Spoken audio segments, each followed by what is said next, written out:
Science fiction became reality today. The Food and Drug Administration approved a computer chip that's implanted into people. The chip would contain a person's medical records. The microchips have already been used to identify lost pets, and as Lisa Chiava shows us, they have lots of potential in people.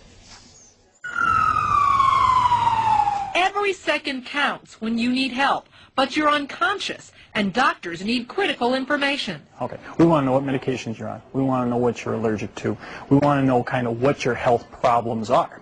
This tiny chip can lead to a wealth of information about you. If you had been implanted with the device, a doctor would scan your upper arm and then... That's the number that would come up when you got scanned. That number is entered into a computer database, and your medical records appear. I'll take you over here first.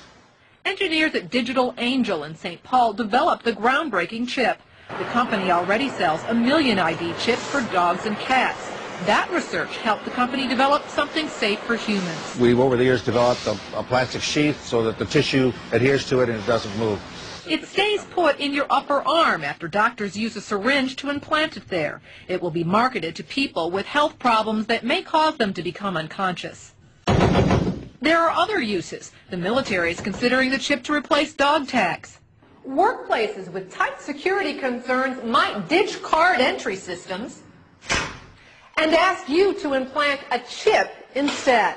A few dozen people are already using them that way, but the approval for medical uses means Digital Angel's product will save lives and increase business here. But certainly we would expect to have a significant increase in the next short term, 2 to 3 years.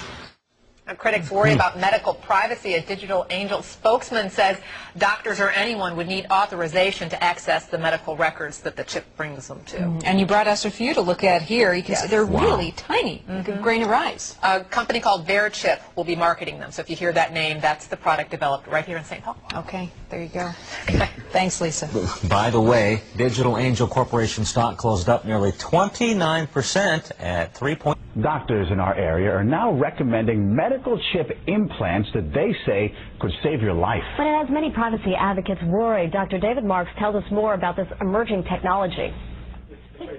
It sounds like science fiction, but Nick Minicucci is getting a microchip implanted in his arm. I didn't feel it at all, actually. When you pulled it out, that's the only time I felt it actually leaving. The chip is smaller than a thumbnail, but allows doctors access to his entire medical records with only the swipe of a scan.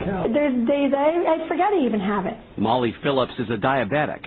She had the chip implanted in her arm after a medical scare last December landed her in the hospital. Doctors didn't know what medication she was on. If I'm in that circumstance again, they would scan my arm, pull up my information, and have it right there. It was originally used for tracking lost pets, but the FDA approved VeriChip implants in humans last year. Since then, 60 people in the Northeast have gotten the chip implant. Each chip contains a unique 16-digit number that, when scanned, connects doctors to an internet database that retrieves medical records instantly. It's the sickest patients that you need accurate information, medical information, up front in a very timely fashion. Dr. Joseph Feltman heads the emergency department at Hackensack Medical Center, the first in our area to participate. He assures patients that their confidential records can only be viewed by proper medical personnel. When you think of written medical records, how secure really are they? But these microchips are at the center of a serious debate about fundamental privacy rights. There are serious legal issues that are raised by this particular technology. Privacy advocates say they're concerned these chips could monitor or track people, medical records could be abused, and a person couldn't remove the chip if they wanted to. The Electronic Privacy Information Center's Mark Rottenberg is concerned that there currently are no rules that regulate or limit how this chip can be used. To suggest that somehow this is not personal information is simply misleading. It is very personal information. But Molly says that in her case, she doesn't see a downside. There's really nothing but my information on what kind of medicine I'm on. The doctor would want to know what medication I was on. I mean, nobody else would really care. If you're interested in reading more about where you can get this microchip implanted, you can log on to our website, WCBSTV.com. Dr. David Marks, CBS. Of troops in Iraq. The military is already using some type of GPS on some soldiers, but what more can be done? CNN's Brian Todd takes a look in this week's Tech Effect.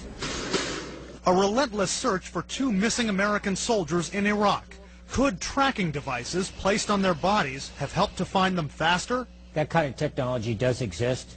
Obviously, it's not down to fine microchips at this point, but it does exist and is used in this theater by certain forces when they're conducting the specialized type missions. Because of the high risk and sensitivity of those missions, we cannot say what units the troops who carry tracking devices are assigned to, what the equipment looks like, or where it's placed on the body. Just about every U.S. military vehicle in Iraq has GPS or another type of electronic tracking device so their commanders can monitor them. It's called Blue Force tracking. Some law enforcement units back home have experimented with chips that give physical data about officers but don't have tracking signals. U.S. military officials say soldiers and Marines in most regular combat units in Iraq, like the Missing Soldiers Division, are not outfitted with tracking devices. One reason, the high cost. Another, the danger involved if a soldier carrying one gets captured. That provides certain options for the adversary. If he knows that this is a tracker and somebody's going to come back and get this tracker because they think it's associated with a human being, they have the ability to set up an ambush for whatever unit's going to come back and try and find this unit. One option, placing a tracking microchip under a service member's skin.